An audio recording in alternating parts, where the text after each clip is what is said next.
And now I would first like to ask the panel members who you haven't met yet to introduce themselves really briefly. Tilly, can I start off with you? Of course. Hello, everyone. So my name is Tilly Baden. I'm the Assistant Team Manager with the Mental Capacity Act team in Dorset Council.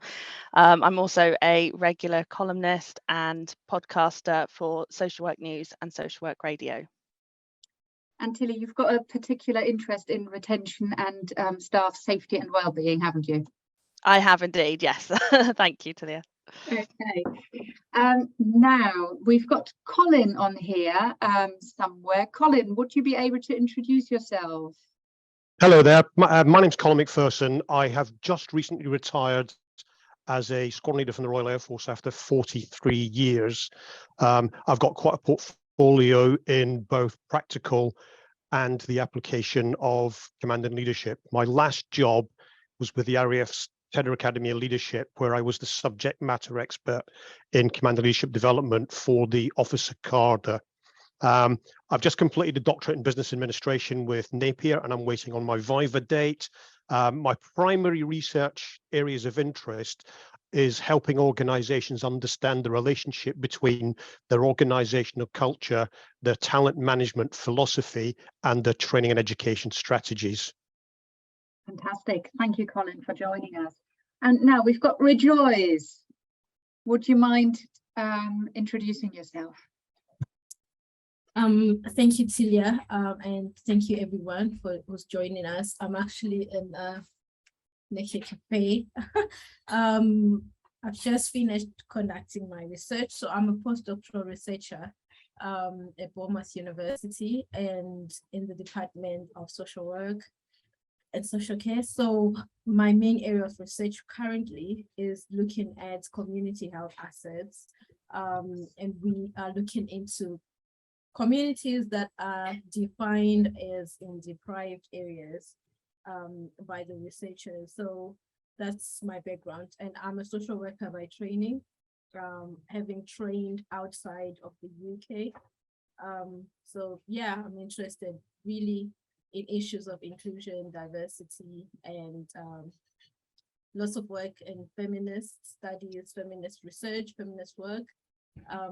Interested in this area because it's mostly women that do most of the care work, either as paid carers or in their duties as women, or roles that they've been assigned in the home as women. So yeah, that's it for me. Thank you. Thank you, Rejoice, for introducing yourself. Now we've got Anand and Paul joining us as well for the panel discussion. I have a few questions that I'm going to run you through, and my job will be to hopefully keep you on track and give everyone the chance to share their views, and I'm hoping that we'll get through all of those questions. Now I've put them in the chat for everyone to be able to follow them. Now I'm going to start off with asking you all, which is the greatest challenge you see at present for retention in organisations across the sector? So that's health and social care. And Rejoice, I'm going to start off with you. So what do you think are the greatest challenges at present around retention? What do you think? Okay, there's a bit of background noise. Like I said, I'm in a cafe. So I hope you don't mind if you hear any noises because of that. I think maybe speaking from the experiences of others that I have attended. I mean, with Tia, we were in a workshop yesterday. So people were talking about, and I'll speak not on behalf of, but share the opinions or thoughts that have been shared by others that have come from international backgrounds and working in the healthcare sector, and also other postdoctoral candidates currently at the university, if that should be applicable. So from my understanding, what has been the hardest part in terms of retention of international staff is, can I say, lack of preparedness in terms of receiving them. So issues, for example, that I went through personally was it was actually difficult to get a bank account opened because of the requirements of the bank. So without a bank account, I couldn't get paid. And without getting paid, I couldn't get accommodation. Without accommodation, I mean, it's a whole chain. So it was actually other members of staff that came in and intervened in their personal capacity. So I think in terms of recruitment of international staff, it's actually difficult. I've heard of staff that had to return because they couldn't get the basics right. So I think that's one difficult part.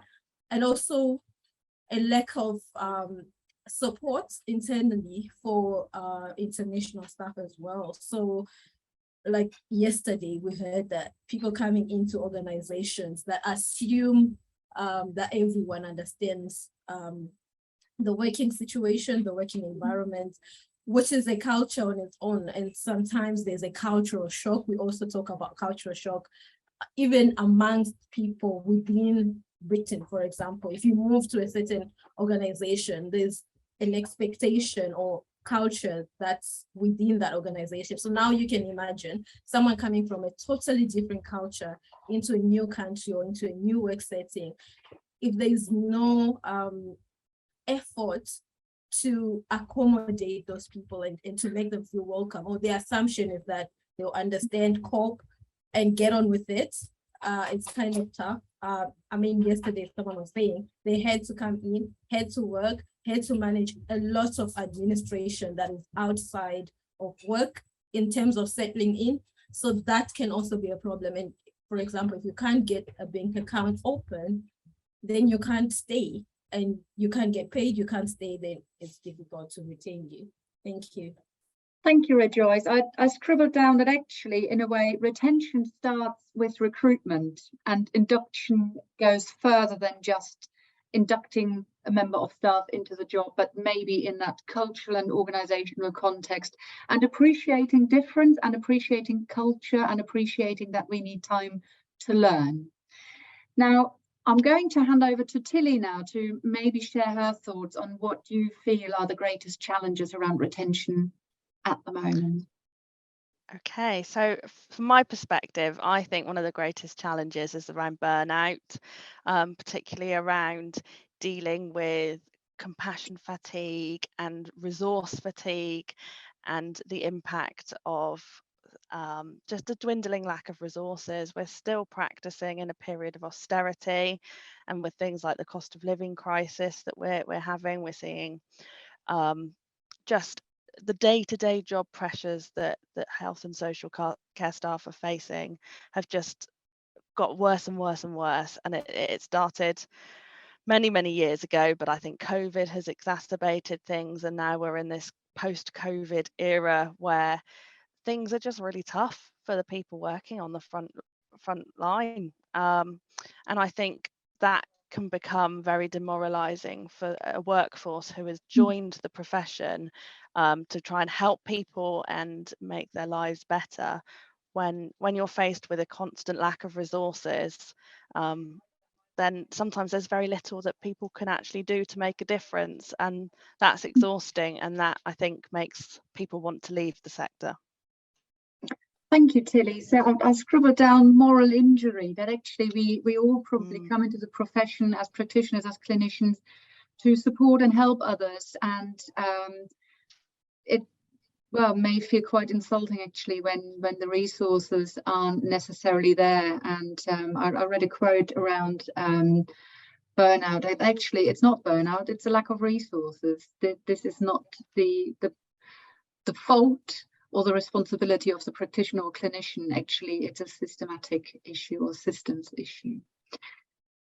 Now, I'd like to come to you, Colin, to maybe add your thoughts on what you feel are the challenges around retention in organisations. Thank you. I think I'm going to speak for a moment about the military, but it basically mirrors across the rest of the public sector.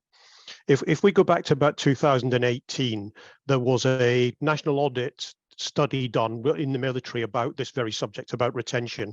And what it concluded was that effectively people were leaving because they weren't meeting their expectations. The service wasn't meeting their expectations. But the knock-on effect from that is that because they couldn't recruit and because they couldn't retain, they were asking more and more from the people that stayed. And that had the effect of driving those people out of the organization, because there was no recognition for the effort, the time, the commitment individuals were putting in. And I think if what I'm hearing across some of the other areas within the public sector is that this is very, very much the same. I joined the military at a stage where the Air Force was 120, 130,000 strong. It currently sits round about 36,000 people. The task, the role, the commitment required of the organization fundamentally hasn't changed. And one could argue that it's actually got greater. So we're asking more and more from a restricted number of people. And again, public sector organization not prepared to make the investment. Therefore, there are major infrastructure problems. There are long-term commitments to capability development that's taking away from the welfare of the people. And all of that is driving people out the door. And I think you can only ask so much of people before they get to that pinch point, I think that Tilly was talking about, where actually my own mental and physical well-being is more important than trying to meet the commitment of what I'm being asked to do. Thank you, Colin. I'm going to bring in some of the comments from the chat.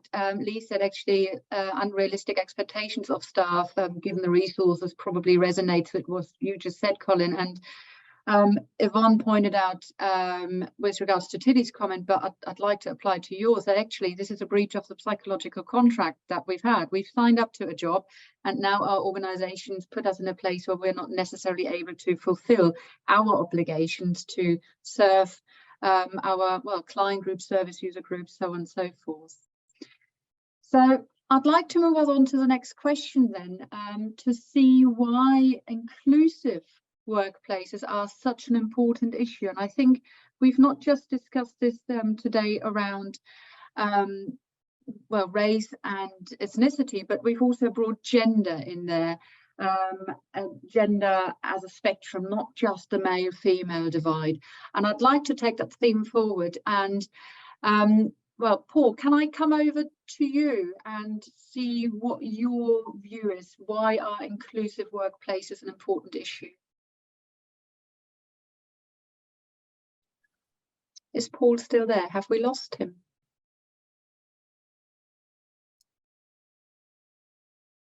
We may have done. Anand, can I come to you then instead?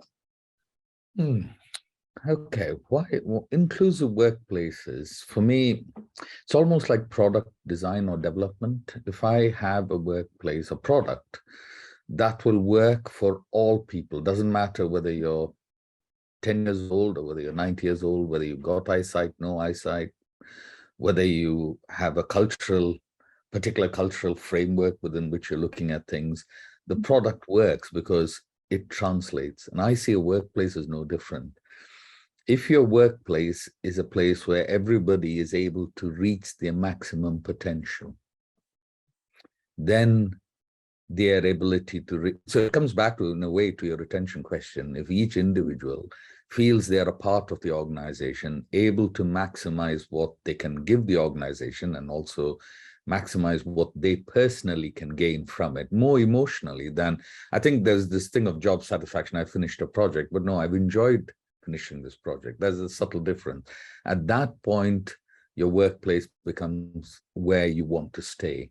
So I think we've got to, inclusive workplaces is about making sure everybody counts. And I genuinely mean that approach, as in everybody counts equally. Thank you, Anand. Now, Rejoice, I'm going to hand over to you with this, because again, on your travels, you've listened to so many voices around inclusive workplaces, and I'd like to invite you to share some of those. Thanks, Celia, and again, the background noise, my apologies for that. I think it's vital to have inclusive workplaces because they are a representation of what the world is.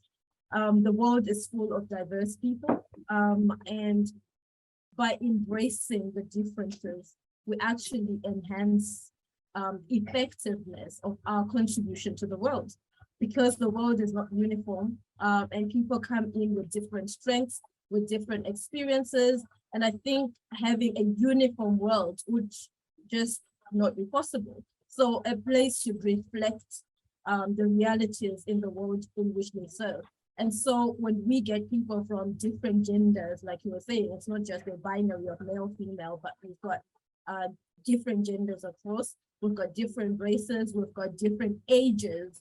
So ageism was also a big issue. So once we have intergenerational learning, we've got learning from people of diverse backgrounds, I think it enriches the overall output. Because for me, being part of a team or being in the workplace is we are contributing to this goal that this workplace has. And if the goal is to serve, I think an inclusive workplace that everyone is comfortable, everyone is well represented and made to feel like Anand said, to feel welcome, safe, to get the maximum out of everyone, because they're also looking excited. They don't have the mental exhaustion to deal with a lot of internal stresses that comes from a workplace that is not really accommodative of everyone, which deprives the whole team of the goal of achieving what they want to achieve. Thank you, Rejoice. I'm going to move us on to the third question, which links very much into what we've just discussed. And I'd like to ask you, what message would you like to share with colleagues to create inclusive workplaces? And I invite people to put their thoughts in the chat as well. So your valuable contributions can be included here. So what message would you like to share with colleagues to create inclusive workplaces? Tilly, can I start with you? Of course, yep. So I think it's really important that this filters down from the top of the organisation, and then that flows right the way through to the staff on the front line. Because if you've got a leader that embraces inclusivity and diversity, then that culture is going to be felt really strongly within the organisation. And when we've got an organisation that is representative of the people that we're serving, because health and social care, it can be needed at any point in anyone's lives. That doesn't distinguish between any of the social graces, so it shouldn't change that our workforce needs to represent the people that we're supporting. Thank you, Tilly. Colin, can I come to you for you to share your message? Yeah, I think from a practical perspective, to allow you to create that safe environment, you've got to give people the opportunity to fail safely. If you want to challenge them, is give them that space to allow them to go away and experiment and explore, and not necessarily come back with the right answer, but come back with what they think they can achieve within that. I also think that the real important bit, and it's something that Rejoice was talking about, is to use that diversity of thought as well as that cultural diversity within your team. Not everybody thinks the same, and not everybody will come to the same conclusions. So if you want to create that safe environment, you've got to allow people to have that voice, to allow that to be developed. Obviously, there will always be things like time constraints. There will always be other things that influence how you achieve that. But in reality, if you've got the time, the capacity, and the space, then let people explore, let people try, and let people, if necessary, fail as part of their learning. But don't criticize or punish that failure. Use it as a talking point. We talked about appraisals earlier on. Use it as a, why do we think that failed? Why do we think we need to do more in that particular area? What training and education is missing from that? Are we not creating that safe environment because of collective group of individuals we have within the teams, or are we not creating it because the leadership haven't really understood? And I think it's quite a complex question to answer, but I think that the basics of it is giving people that safe and secure space to allow them to experiment, and if necessary, to allow them to fail, but giving them appropriate training and education to overcome some of those challenges. Thank you, Colin. Anand, would you be able to share your message? It is a complex one. It's actually one of the harder ones. But my approach is, if you really want to get this right, leaders, as Tilly said, from top to bottom, need to understand the workforce. And it's this combination of, I find, getting personal intelligence, walk the floor, talk to individuals, understand the views of diversity. You can't solve all problems, but having those conversations with individuals and, where possible, creating solutions to problems is a way forward. Thank you. Rejoice, anything that you would like to put forward, a message that you would like to share with colleagues to create inclusive workplaces? Yeah, I think for me, I agree with what Colin was saying.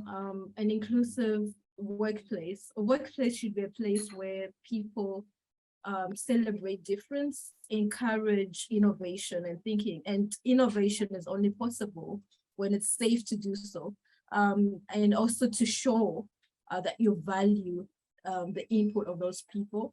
And I think it came out also quite strongly yesterday that sometimes people do not feel valued. Even the most qualified, well, I wouldn't want to use that term, but drawing from what people were saying, the people that you assume might not need that affirmation, I think just affirming people and showing that you really, value their contribution that they're bringing will make people to feel that they can contribute and their contribution is not wasted. I mean, people talking about pressure. When there's lots of pressure, it's as if you're not doing enough. But when you affirm to say, despite the lack of resources, we appreciate and we acknowledge the extra effort you're doing, I think that will just make someone's day. I mean, everyone wants to be valued and appreciated. Absolutely, you're right there. Thank you, Rejoice.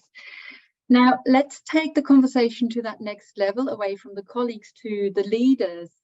And I'd like to explore with you what message you'd like to share with leaders across the sector to create safe workplaces where people choose to stay, where staff choose to stay.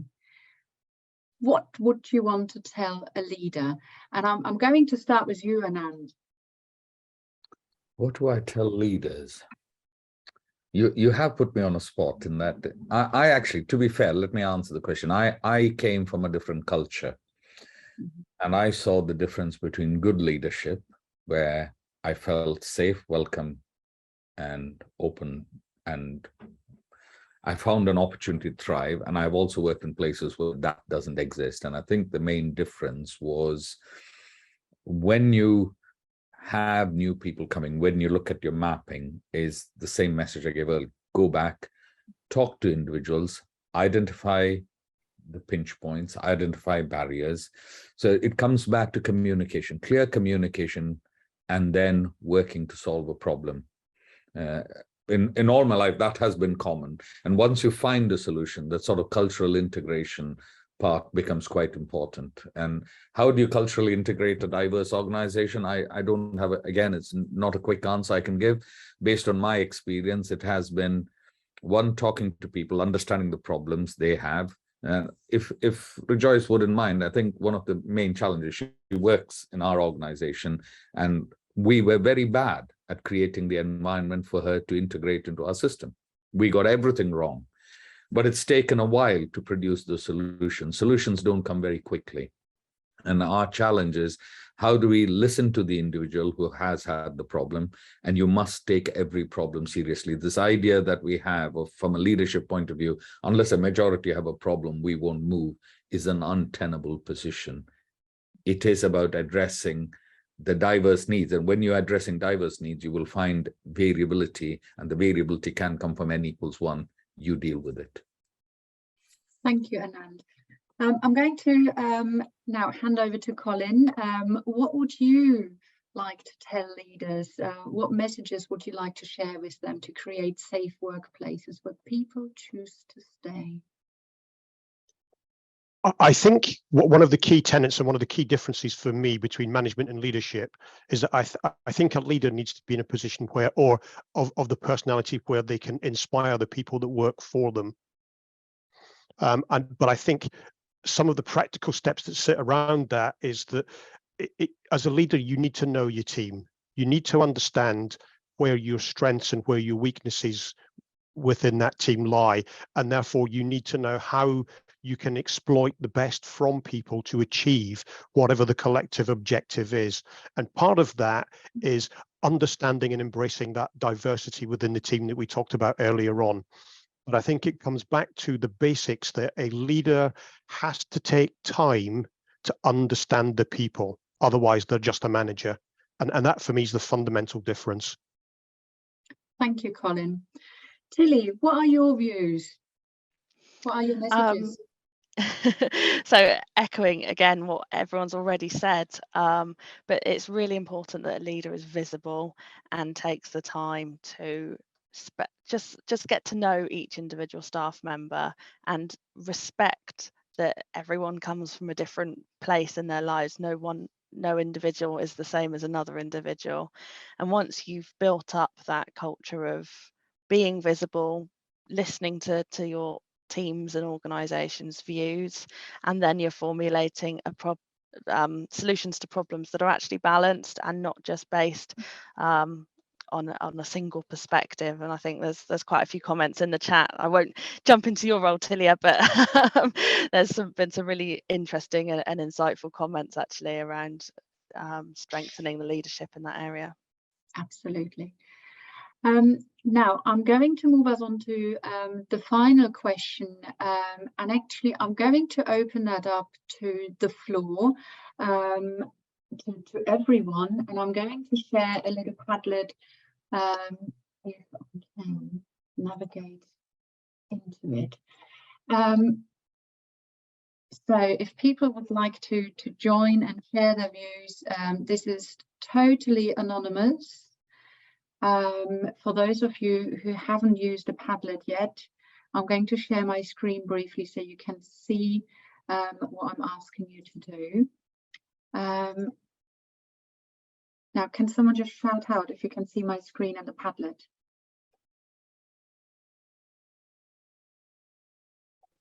Yes, yeah, you can. Thank you, Tilly.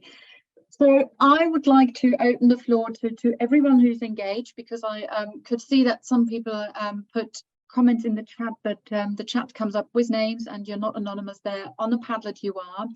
All I would like to ask you to do, if you want to share your thoughts, click on the plus and it comes up with a little box and you can just put your comment in there and then click on publish once you've put your comment there. As I said, this is completely anonymous, but you can share your thoughts.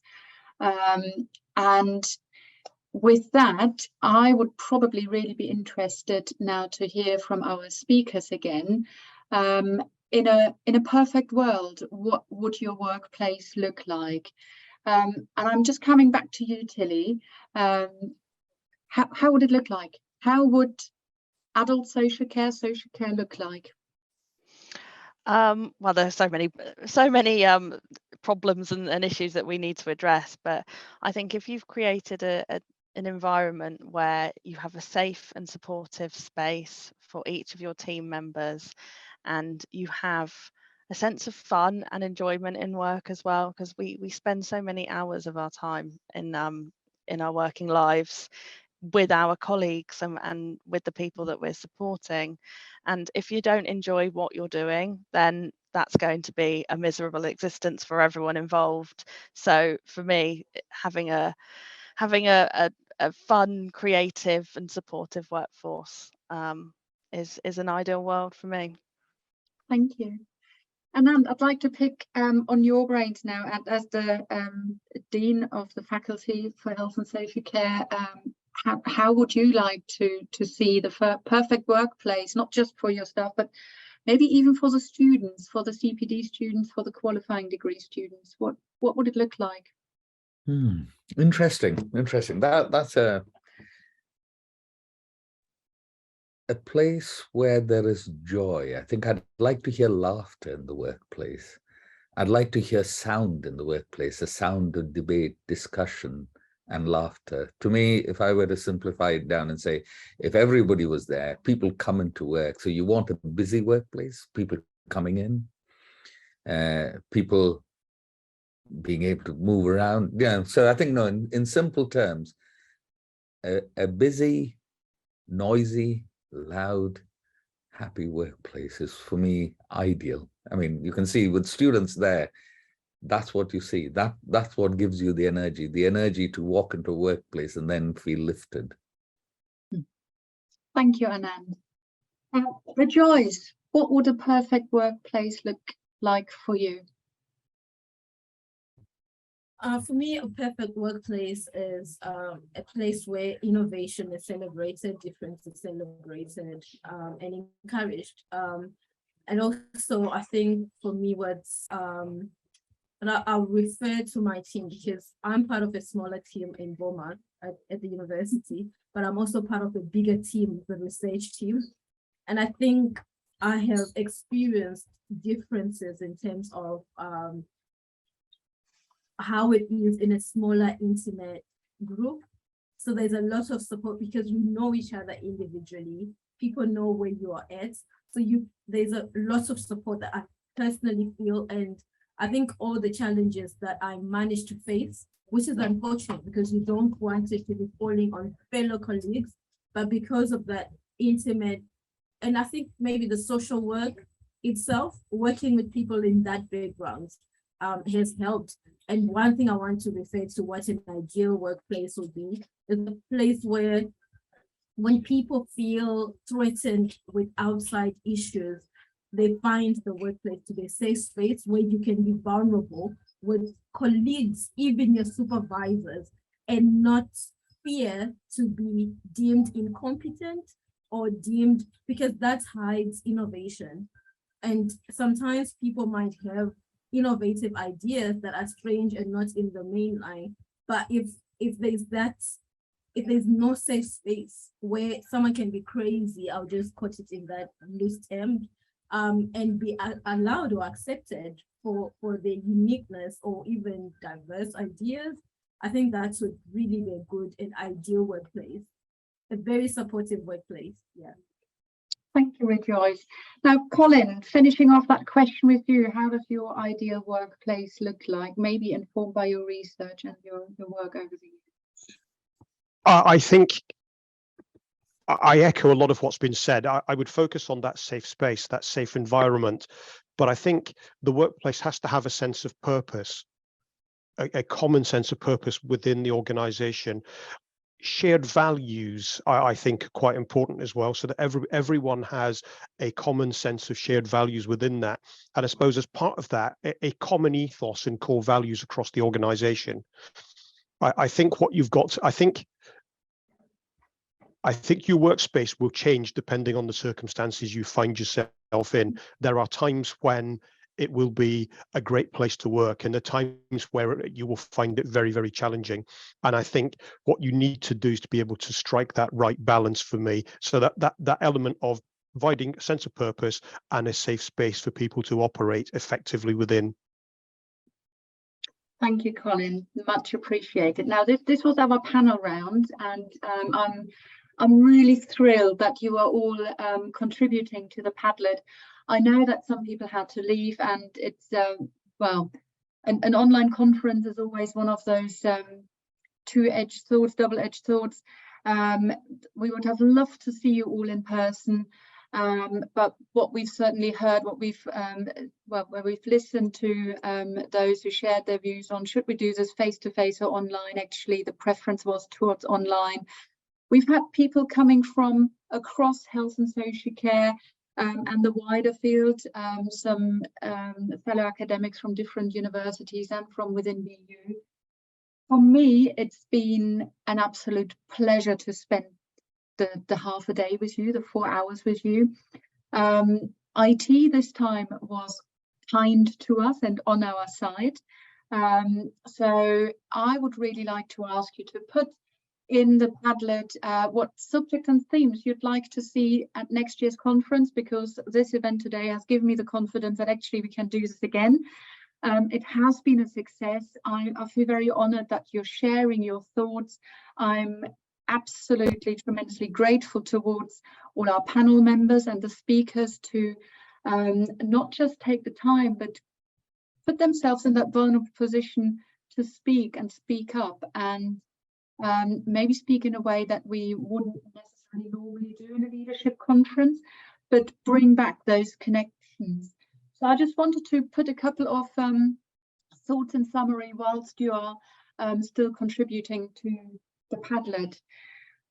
My takeaway points probably are the importance of listening to the staff, our colleagues, our families, our friends, but also listening to ourselves. And I'm coming back to some of the stuff that Tilly had shared around burnout and trauma and vicarious trauma. And Rejoice, you've also referred to that. Actually, we've had a lot from practitioners and clinicians that sometimes enough is enough, but we're not very good at saying no.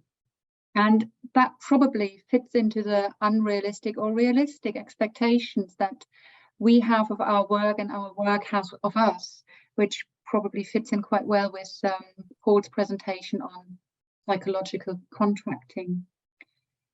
For me stood out that truth, that diversity of thought that you mentioned, and being able to see another person's perspective, seeing their truth.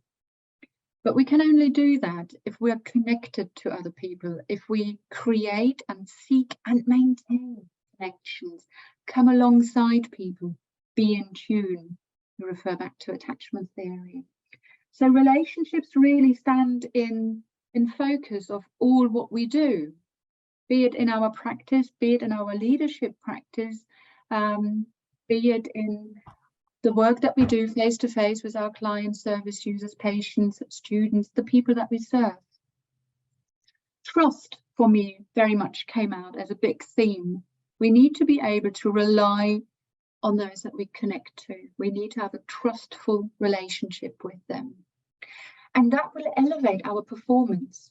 We know that we will go beyond, we will go the extra mile if we get the feedback, if we are appreciated, if we're trusted. And trust also accepts that we sometimes get it wrong. So we can explore and we can come back to our leaders, our managers, and say, that didn't go to plan. I took a risk, or maybe I didn't take a risk, but it didn't go to plan. I've learned, I'd like to explore some more. So our job as managers, leaders, and educators is to give feedback, to direct staff in the future, and that may well be that annual performance or that continuous performance. For me, one of the notions that I took away from today was hope. That although we are in a time of still austerity, we're still recovering from the pandemic, we're working in environments that are generally under-resourced, where staff are pressured and close to burnout or have burned out. But there's still hope. And that hope probably got reiterated when I asked the panel and you today about what perfect work would look like as a workplace, and what you have suggested you would like to offer to a workplace to make it safe and inclusive.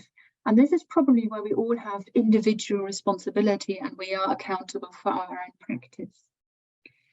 The term allyship came up a couple of times today, and how we can stand up and be alongside those whose voices may not be heard, but we can accelerate their voice. We can help organizations to put channels in place that everyone's voice can be heard. And I'm going to refer to Itiel here, who's put in a couple of golden nuggets in the chat. To say that our strength lies in our diversity, and we need that sense of belonging. And I'd like to just finish off by sharing some thoughts around my messages for leaders and managers in the room. What I took away was that importance of curiosity. Curiosity helps us to listen, truly listen, intently listen, and maybe hear the unexpected, be prepared to hear the unexpected. And that puts us in a place of bravery where we need to stand up and be the ally, be the person who is maybe in that safe and supported environment and can speak up for those who may be marginalized or oppressed, or just not in the place where they can have a loud voice. Anand, I was really impressed when you shared about the ability to apologize, that even as managers and leaders, we will get it wrong because we're human beings. So being able to apologize, creating a workplace where it's okay to make a mistake and we can own up to it. And that very much creates that vision that we talked about throughout the day, a vision where we can be accountable and responsible as leaders and managers and educators to then create that perfect workplace. Now, I'm just going to stop sharing my screen